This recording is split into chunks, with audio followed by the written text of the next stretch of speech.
कुछ स्वादिष्ट है बनाना तो playrecipes.com पे जरूर है आना। ईमानदार मजदूर। श्रीरंगपुर नाम के गांव में शिवा नाम का एक आदमी रहता था। वो और उसकी पत्नी निर्मला बहुत मेहनत किया करते थे। गरीबी होने के कारण उनके खाने के भी लाले पड़ते थे। शिवा और निर्मला बहुत ही नेकदिल इंसान थे, लेकिन गरीबी के कारण कुछ लोग उनसे बुरा व्यवहार करते थे। ऐसे ही एक दिन, अजी, ये लोग हमारे साथ ऐसा व्यवहार क्यों करते हैं?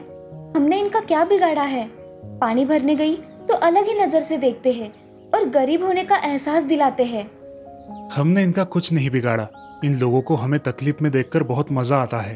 खैर, तुम इनकी बातों पर ध्यान मत दो, वरना जीना मुश्किल हो जाएगा। हमें हमेशा अच्छी बातें सोचनी चाहिए। चलो, मुझे भूख लगी है, खाना खाते हैं। हाँ चलिए, आप हाथ धोकर आइए, मैं खाना लगाती हूँ। शिवा और निर्मला खाना खाकर सो जाते हैं। अगले दिन निर्मला जल्द ही उठकर अपने सारे काम पूरे कर लेती है और काम करने के लिए बाहर निकलती है। तभी शिवा भी तैयारी करके वहां आता है। आज मुझे थोड़ी देर हो सकती है, तुम खाना खा लेना, ठीक है? जी ठीक है। मैं चलता हूँ। जी। ऐसा कहकर निर्मला और शिवा दोनों घर से बाहर निकलते हैं। निर्मला एक खेत में काम कर रही थी, तभी उसे बहुत प्यास लगती है। निर्मला पानी पीने के लिए अपने मटके के पास जाती है, लेकिन उसमें पर्याप्त पानी ना होने के कारण निर्मला पानी लेने के लिए गांव में जाती है। उनका गांव ऐसा गांव था जहां दूर दूर तक पानी नहीं था। गांव में एक ही कुआं था, उसी कुएं का पानी सब लोग पिया करते थे। निर्मला गांव में आकर उस कुएं से पानी निकालती है और वापस खेत में चली जाती है। खेत में जाते समय रास्ते में उसके सामने एक बड़ी गाड़ी आकर रुकती है। गाड़ी में से एक व्यापारी उससे कहता है, अरे बहन जी, मुझे थोड़ा पानी मिल सकता है क्या? मुझे बहुत प्यास लगी है, लेकिन मुझे कहीं पानी नहीं मिला। अगर आपके मटके में से थोड़ा पानी मिल जाए तो बहुत एहसान होगा। भाई साहब, आप मुझे बहन बोल रहे हो और मुझसे एहसान की बातें कर रहे हो? ये लीजिए पानी, आपको जितना चाहिए उतना पी लीजिए। निर्मला अपना मटका उस व्यापारी को देती है। व्यापारी मटके से पानी पीकर बहुत संतुष्ट होता है। बहन, तुमने सच में मुझे कर्जदार बना दिया। बोलो तुम्हें क्या चाहिए, मैं तुम्हें दे दूंगा। जी मुझे कुछ नहीं चाहिए, सिर्फ अगली बार जब इस रास्ते से जाओगे तो मेरे घर जरूर आना। हाँ हाँ, मैं जरूर आऊंगा बहन, चलता हूँ। जी। ऐसा बोलकर निर्मला अपना काम करने जाती है। व्यापारी भी अपनी गाड़ी लेकर चला जाता है। कुछ देर बाद व्यापारी अपनी गाड़ी लेकर गांव से जा रहा था। तभी अचानक जोर से बारिश शुरू हो गई। व्यापारी के गाड़ी का पहिया एक गड्ढे में फंस गया और व्यापारी अपनी गाड़ी वहां से हिला ही नहीं पा रहा था। हाय रे मेरी किस्मत, आज ही गाड़ी का पहिया अटकना था। व्यापारी मदद के लिए इधर उधर देखता है। उसकी नजर कुछ गांव वालों पर पड़ती है। वो उनसे मदद मांगता है। भाइयों, मुझे आपकी कुछ मदद चाहिए। मेरी गाड़ी का पहिया यहाँ फंस गया है, आप मेरी मदद करोगे? अरे भाई, यहाँ इतनी बारिश है, हम घर जाने की कोशिश कर रहे हैं और तुम हमें मदद के लिए बोल रहे हो। चलो भाइयों चलो, हमें इस बारिश में और नहीं भीगना है। हाँ चलो। ऐसा कहकर वो सभी लोग वहां से चले जाते हैं। व्यापारी फिर से गाड़ी में बैठकर गाड़ी शुरू करने की कोशिश करता है। तभी व्यापारी की नजर वहां से जाते हुए शिवा पर पड़ती है और, अरे भाई सुनते हो, मेरी गाड़ी इस गड्ढे में फंस गई है, क्या तुम मेरी मदद करोगे? जी साहब बिल्कुल, आप गाड़ी स्टार्ट करके देखिए, मैं पीछे से धक्का देता हूँ। व्यापारी गाड़ी में जाकर बैठता है और गाड़ी स्टार्ट करता है। शिवा गाड़ी को पीछे से धक्का मारता है।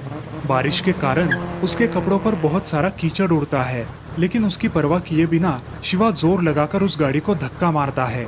बहुत मेहनत करने के बाद गाड़ी उस गड्ढे से बाहर निकलती है। व्यापारी गाड़ी थोड़ा आगे लेकर जाता है और गाड़ी थमाकर गाड़ी से उतरकर शिवा से बात करता है। धन्यवाद भाई, तुम्हारा नाम क्या है? शिवा। क्या काम करते हो शिवा?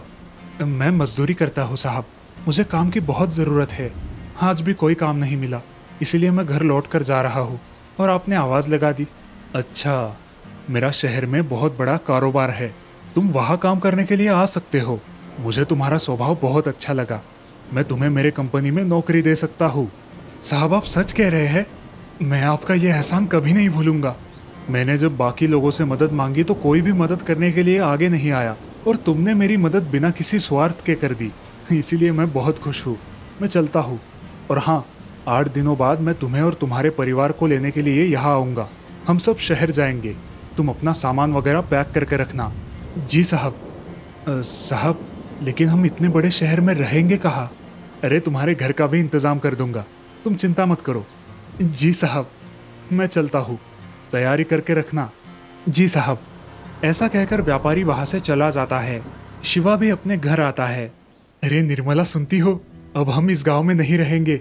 8 दिनों बाद हम शहर चले जाएंगे। मुझे एक बहुत बड़े साहब ने उनके कंपनी में काम दिया है। आप सच कह रहे हो? ये तो बड़ी खुशी की बात है। हाँ निर्मला, वो मालिक बहुत ही दयालु थे। वो हमें रहने के लिए घर भी देने वाले हैं। अब हम यहाँ नहीं रहेंगे। तुम सामान पैक करके रखना। जी ठीक है। ऐसा कहकर दोनों भी अपने अपने काम में लग जाते हैं।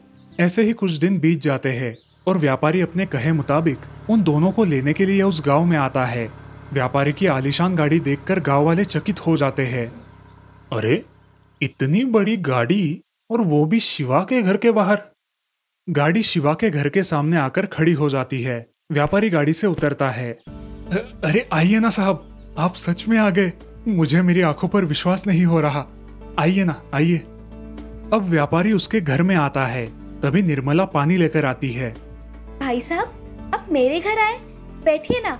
मेरे लिए ये तो बड़ी सौभाग्य की बात है कि आप मेरे घर आए। तुम दोनों एक दूसरे को पहचानते हो? हम पहले भी मिले हैं। ये मेरी बहन है। जी, भाई साहब को बहुत प्यास लगी थी, इसी वजह से मैंने उन्हें पानी पिलाया और तब से मैं इनकी बहन हो गई। अच्छा, ये तो बड़े आश्चर्य की बात है। शिवा और निर्मला व्यापारी की गाड़ी में बैठकर शहर चले जाते हैं। ये सब देखकर गांव वाले बहुत हैरान हो जाते हैं। जिस तरह से उन्होंने शिवा और निर्मला के साथ व्यवहार किया था, उसकी उन्हें शर्म आती है। वहाँ दूसरी तरफ व्यापारी दोनों को शहर लेकर गया। उस व्यापारी ने शिवा को अपनी एक कंपनी का मैनेजर बना दिया। ऐसे ही कुछ साल बीत गए। शिवा ने अपनी जिम्मेदारी बखूबी निभाई और अपनी ईमानदारी के जोर पर पूरे परिवार को एक खुशहाल जिंदगी प्रदान की। इस कहानी से हमें ये सीख मिलती है कि सच्चाई और ईमानदारी का फल हमेशा अच्छा ही होता है। आचार वाली की सफलता। मलकापुर नाम के गांव में एक सुशीला नाम की औरत रहा करती थी। वो बहुत ही गरीब थी। उसके घर में खाने के हमेशा लाले पड़ते थे। सुशीला के घर में उसका पति केशव था, जिसे पैरालिसिस का अटैक आने की वजह से वो कुछ भी काम नहीं कर सकता था। उन दोनों को एक बेटा था राम और बेटी थी राधा। परिवार में सुशीला ही कमाती थी। राधा और राम भी उसे उसके काम में मदद कर दिया करते थे। इसके साथ साथ वो दोनों स्कूल में जाकर खूब पढ़ाई करते थे। हमारे बच्चे बहुत ही होशियार और समझदार हैं। हाँ सुशीला, तुम सच कह रही हो। हमारे बच्चे बहुत समझदार हैं। चलो, अब मैं काम करने जाती हूँ। हाँ, सुशीला अपना काम करने चली जाती है। वो घर घर जाकर काम किया करती थी। जिसके घर में जो काम मिले वो काम वो कर लेती थी। शाम को जब सुशीला घर आती थी तो वो बहुत थक जाती थी। एक दिन केशव को अस्पताल लेकर जाना था, लेकिन सुशीला के पास पर्याप्त पैसे नहीं थे। अजी सुनते हो, मेरे पास 500 रुपये ही है। इतने में अस्पताल का काम नहीं हो सकेगा। हाँ सुशीला, अस्पताल में बहुत पैसे लगते हैं। जाने दो, हम अगले महीने अस्पताल में जाएंगे। मैं कुछ मेरे मालकिन से मांग कर देखती हूँ। हमारा काम हो जाएगा और वो मेरे तनख्वाह से काट लेगी। नहीं नहीं सुशीला, हम अगले महीने ही अस्पताल जाएंगे, इस महीने नहीं जाएंगे। अजी आप ऐसा क्यों कर रहे हो? हम इसी महीने जाएंगे। अभी मैं ठीक हूँ सुशीला, मेरी चिंता मत करो। जी ठीक है, मगर मेरी तनख्वाह होने के बाद आप अस्पताल जाने के लिए ना नहीं कहेंगे। अच्छा ठीक है। उस रात सब लोग खाना खाने के लिए बैठते हैं। तब राम उसकी माँ से, माँ, तुम्हारे हाथ का अचार मुझे बहुत अच्छा लगता है और मेरे दोस्तों को भी बहुत पसंद आता है। हाँ माँ, मेरी सहेलियों को भी तुम्हारे हाथ का बनाया हुआ अचार बहुत अच्छा लगता है। अच्छा, पहले खाना खा लो, बाद में बातें करेंगे। ऐसे ही कुछ दिन बीत जाते हैं और पूरे देश में कोरोना की भयंकर महामारी आती है, जिसकी वजह से कोई भी घर के बाहर निकल नहीं सकता था। अजी, मैं काम करने जाती हूँ, नहीं तो पैसे कैसे आएंगे और हम क्या खाएंगे? अच्छा, मगर मैंने सुना है कि ये कोरोना नाम की बीमारी बहुत खतरनाक है। जी मुझे नहीं पता ये कोरोना क्या है, मगर काम नहीं करेंगे तो हम लोग खाएंगे क्या? तुम सच कह रही हो, ये सब मेरी वजह से हुआ है। ना ही मुझे ये पैरालिसिस का अटैक आता और ना ही तुम्हें घर घर जाकर काम करना पड़ता। अजय आप ऐसा क्यों कह रहे हो? मैं कमाऊं या आप कमाओ, एक ही तो है। मैं काम पर जाकर देखती हूँ। सुशीला बाहर चली जाती है। वो देखती है कि रोड पर कोई भी नहीं था। तभी सुशीला की नजर एक पुलिस वाले पर पड़ती है। वो उसके पास जाती है। साहब, क्या हुआ है? कोई भी नहीं है रास्ते पर। इतना सुनसान क्यों है हमारा गांव? आपको पता नहीं है क्या, कोरोना की वजह से अब कोई घर के बाहर नहीं निकलता। और हाँ, आप हमेशा मुंह पे मास्क लगाना। किसी भी चीज को हाथ लगाने से पहले अपने हाथ सैनिटाइजर से सैनिटाइज कर लेना। चलो अब घर जाओ, जरूरत होगी तो ही घर से बाहर निकलना। साहब, मैं घर घर जाकर काम करती हूँ। अगर मैं काम नहीं करूँगी तो मेरा गुजारा कैसे होगा? राशन की दुकान पर राशन मिल रहा है, उससे अपना महीने का काम चला लो। अब कोई दूसरा चारा भी नहीं है। ऐसा कैसे चलेगा साहब? अरे बहन जी, ये आपका ही नहीं सब लोगों का हाल है। और अगर आप काम करने जाएंगी ना तो आपको भी कोरोना हो जाएगा। इसलिए सरकार ने लॉकडाउन जाहिर किया है। अब आप घर चली जाओ। जी। बहुत उदास मन से सुशीला अपने घर चली आती है और मुंह लटकाकर बैठ जाती है।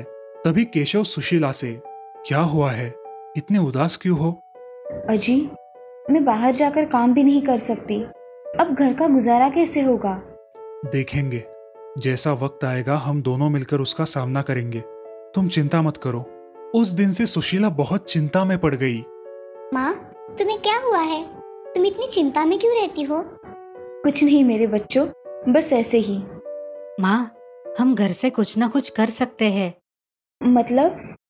हम घर से कुछ भी काम कर सकते हैं, जो भी तुम्हें आता है। जैसे कि तुम बहुत अच्छा अचार बनाती हो, तो हम अचार बनाकर बेच सकते हैं। वो हम कैसे बेचेंगे? पूरे शहर में तो लॉकडाउन शुरू है। माँ, हम अचार के पैकेट बनाकर दुकान में रख सकते हैं, नहीं तो हम खुद भी बेच सकते हैं। ये विचार बहुत अच्छा है। लेकिन माँ, हमें पूरी सावधानता से ये काम करना होगा। मास्क लगाकर सैनिटाइजर का इस्तेमाल करके हमें ये सब करना होगा। हाँ बेटा, हम सब सावधानी से ही करेंगे। चलो माँ, हम बाजार जाकर कुछ सामान लेकर आते हैं। सुशीला अचार का सामान लाने बाजार जाती है और उसके पास जितने भी पैसे थे उनसे अचार का सामान लेकर घर आती है। घर आकर अचार बनाना शुरू कर देती है। शाम तक वो अचार बना देती है। अचार देखकर राधा कहती है, माँ, अचार की खुशबू तो बहुत अच्छी आ रही है। राधा अचार चख के देखती है। अचार बेहद अच्छा बना हुआ होता है।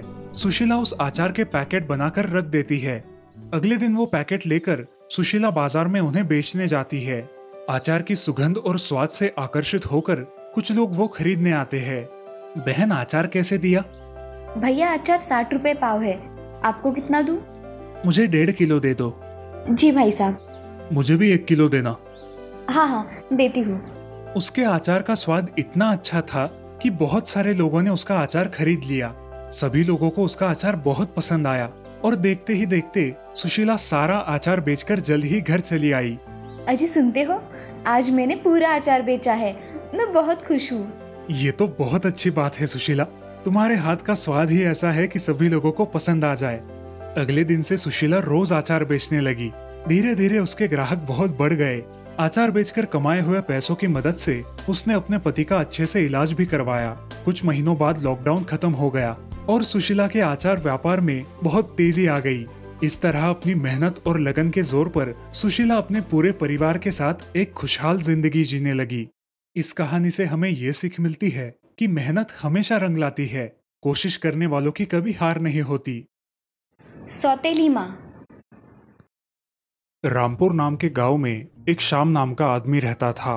उसकी दूसरी पत्नी गंगा, उसकी बेटी शमा और उसके पहले पत्नी की लड़की रेवती भी उसके साथ रहा करती थी। घर में सब हंसी खुशी रहा करते थे। उनके घर में गाय भैंसे बहुत थी और उनकी जिम्मेदारी गंगा पर थी। गंगा अपनी जिम्मेदारी बहुत अच्छे से निभाती थी। ऐसे ही एक दिन, अरे गंगा, आज इतना दूध बच गया? अरे वो आज कुछ ग्राहक आए ही नहीं। अच्छा, तुम इसका कुछ बना दो, नहीं तो दूध खराब हो जाएगा। जी हाँ, बना दूंगी, आप चिंता मत करो। अच्छा। ऐसे ही एक दिन गंगा की पड़ोसन सुशीला उसके साथ बातें कर रही थी। अरे गंगा, तुम्हारी बेटी शमा कितनी सुंदर दिखती है और रेवती तो उससे भी ज्यादा सुंदर दिखती है, मगर उसे किसी भी चीज का गर्व नहीं है। हाँ, वो तो है, मगर मेरी शमा ही दिखने में ज्यादा सुंदर है। तुम कुछ भी कहो। हाँ, तुम जो कहती हो वही सही होगा। गंगा अपने घर में चली आती है। घर में आने के बाद उसके मन में बहुत बुरे विचार आने लगते हैं। इस रेवती को तो मैं अच्छी तरह सबक सिखाऊंगी। मेरी बेटी से खूबसूरत और कोई दिख ही नहीं सकता। ऐसे ही कुछ दिन बीत जाते हैं। गंगा रेवती के सौंदर्य की वजह से उसे बहुत भला बुरा कहती थी। उसे बहुत सारा काम करने को देती थी। बेचारी रेवती सारा काम करती थी। ऐसे ही एक दिन बहुत सारा काम करके वो थक गई थी और सोने जा रही थी। तभी वो अपने माँ के कमरे के पास गई और मन ही मन बोली, माँ, तुम मेरे साथ ऐसा क्यों कर रही हो पता नहीं, मगर तुम मेरी माँ हो, इसलिए मैं तुम्हारी सारी बात मान लेती हूँ। ऐसा कहकर वो वहां से निकल ही रही थी कि तभी उसकी नजर उसके पैर के पास पड़े एक सांप पर गई। वो जोर से चिल्लाई और तभी वो सांप जाकर उसकी सौतेली माँ को काट लेता है। सांप के काटते ही गंगा नींद से उठ जाती है और बहुत डर जाती है। माँ, तुम्हें सांप ने काटा है, मैंने अभी देखा है, वो वहाँ गया है। अब मैं क्या करूँ? मैं अब जिंदा नहीं बचूंगी। हे भगवान, बचा ले मुझे। ऐसा कहकर वो जोर जोर से रोने लगी। उसकी आवाज सुनकर पति श्याम और उसकी बेटी शमा भी वहां आ गई। सब लोग बहुत चिंता में डूब गए। तभी रेवती ने अपने माँ के पैर को एक कपड़े से बहुत पक्का बांध दिया और जहाँ उस सांप ने काटा था वहां अपना मुंह लगाकर खून चूसने लगी। वो खून बाहर थूककर निकालने लगी। धीरे धीरे रेवती बेहोश हो जाती है और उसी के साथ गंगा भी बेहोश हो पड़ती है। हे राम, अब मैं क्या करूं? मेरी मदद करो भगवान। ऐसा कहकर श्याम बहुत घबरा जाता है और अपने पड़ोसी मित्र रंगा के पास मदद मांगने जाता है। रंगा, मेरी पत्नी को सांप ने काट लिया है और उसके पैर को रेवती ने चूस लिया, इसलिए अब वो भी बेहोश हो गई है। मेरे साथ चलो, हम उन्हें अस्पताल लेकर जाते हैं। हाँ हाँ चलो। रंगा और श्याम उसके घर गए और उन दोनों को उठाकर अस्पताल लेकर आए। अस्पताल में डॉक्टर ने कहा, इनको सांप ने काटा है, इनका जल्द ही इलाज करना पड़ेगा। हाँ डॉक्टर, मेरी पत्नी और बेटी दोनों को बचा लीजिए। जी। ऐसा कहकर श्याम और रंगा बाहर खड़े रहते हैं। रेवती और गंगा को अस्पताल में इलाज के लिए दाखिल कर लिया जाता है। श्याम बहुत चिंता में पड़ जाता है। ऐसे ही थोड़ी देर बाद डॉक्टर बाहर आते हैं। इनके पति कौन है और पिताजी? हाँ डॉक्टर साहब, वो मेरी लड़की है। उसने अपने माँ की जान बचाई है। हाँ, अब वो दोनों खतरे से खाली है। उस लड़की ने उनकी जान बचाई है। क्या हम उन्हें मिल सकते हैं? जी हाँ, अब आप उनको मिल सकते हैं। धन्यवाद डॉक्टर साहब। जी। ऐसा कहकर डॉक्टर वहां से चले जाते हैं। श्याम गंगा और रेवती को देखने के लिए अंदर कमरे में जाता है। तभी गंगा आंखें खोलती है। अजी, मुझे तो सांप ने काटा था ना? हाँ गंगा, तुम्हें सांप ने काटा था और तुम दोनों बेहोश थी, लेकिन अब तुम खतरे से बाहर हो। और थोड़ी देर हो जाती तो न जाने क्या हो जाता। कौन दोनों? तुम और रेवती। रेवती ने तुम्हारी जान बचाई है गंगा, जिसका तुम हमेशा तिरस्कार करती आई हो। मुझे माफ कर दीजिए, मुझसे मेरी बच्ची को पहचानने में बड़ी गलती हो गई। अब तुम आराम करो। तभी रेवती को भी होश आता है।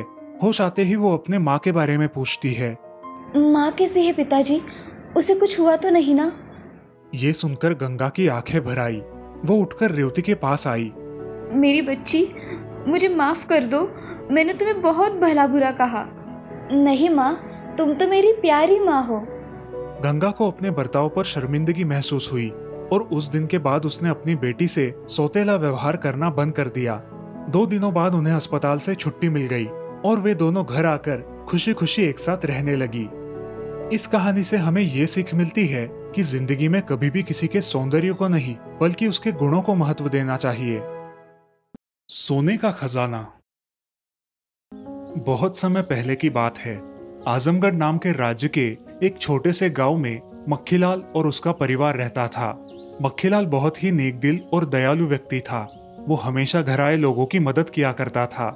उसका मानना था कि हमारे हालात जैसे भी हो, उन हालातों में भी हो सके उतनी किसी की भी मदद करनी चाहिए।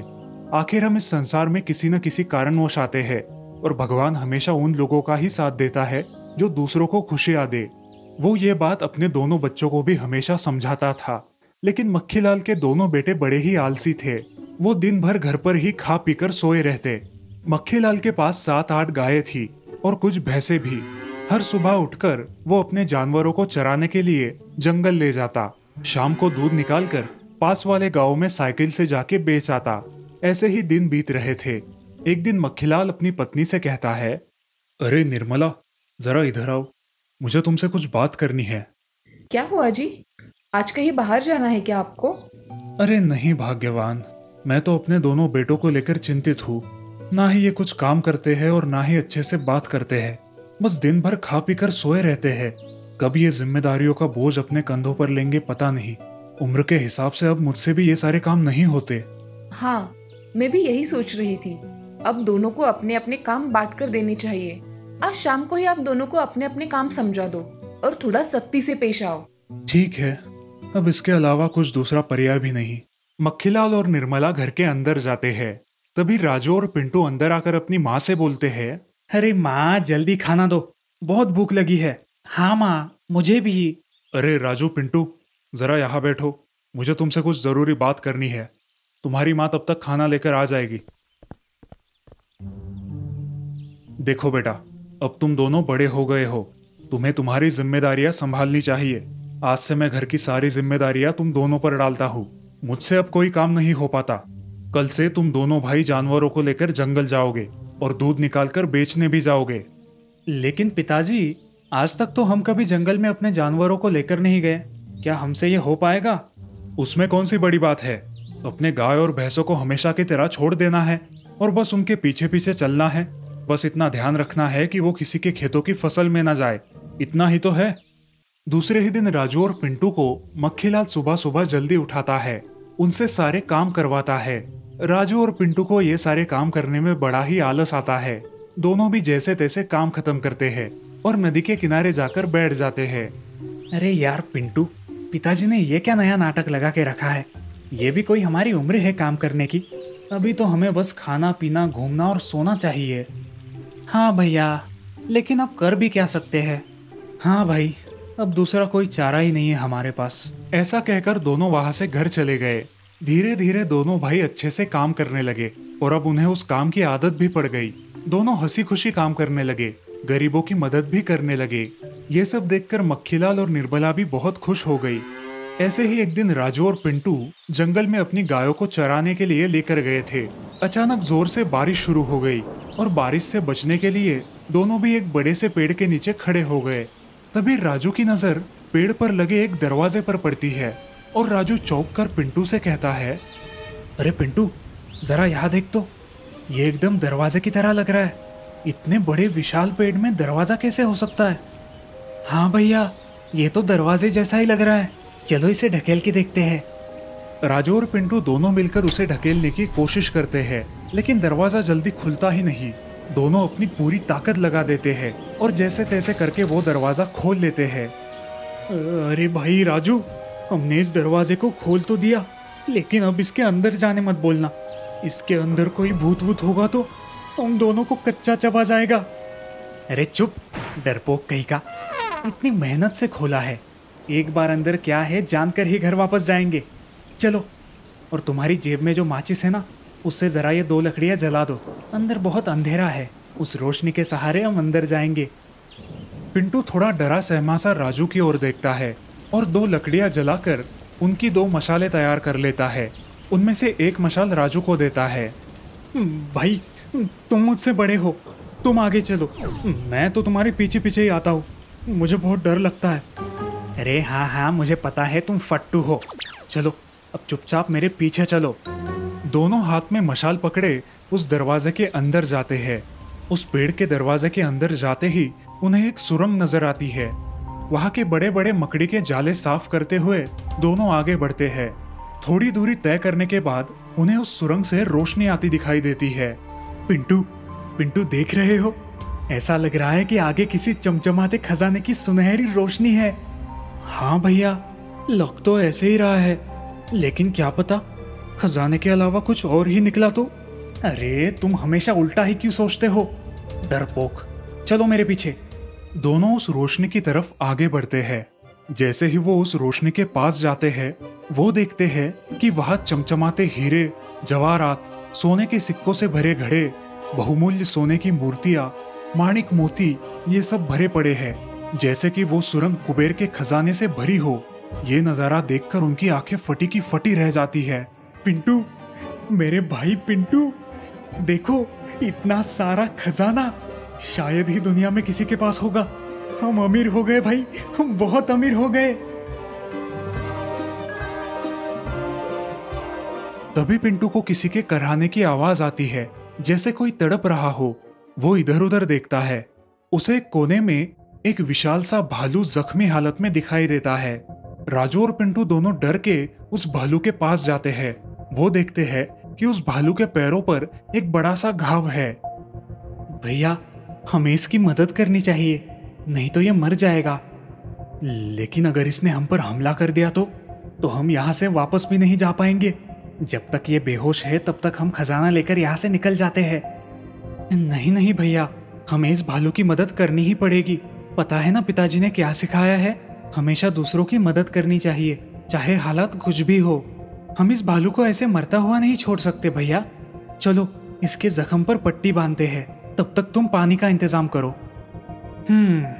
अच्छा ठीक है। जैसे ही पिंटू पट्टी बांधने के लिए भालू के पास जाता है और उसे छूता है, वैसे ही वहां तेज रोशनी फैलती है। ये देखकर वो दोनों बहुत डर जाते हैं। उस रोशनी के साथ साथ वहां साक्षात कुबेर प्रकट होते हैं। आप कौन हो? हे मानव, तुम्हारा बहुत बहुत धन्यवाद। मैं कुबेर हूँ। मुझे श्राप मिला था। उस श्राप के चलते मैं कई सदियों से इस सुरंग में बंद था। जब तक कोई मानव आकर मुझे स्पर्श नहीं करता, तब तक मैं इस भालू के रूप से मुक्त नहीं हो सकता था। तुमने मुझे स्पर्श करके मुझे श्राप से मुक्त कर दिया है। मैं तुम्हारा बहुत आभारी हूँ। और हाँ, तुम्हारे इस एहसान के बदले मैं तुम्हें मेरा खजाना देता हूँ। तुम जितना चाहे ले जा सकते हो। कुबेर अदृश्य हो जाते हैं।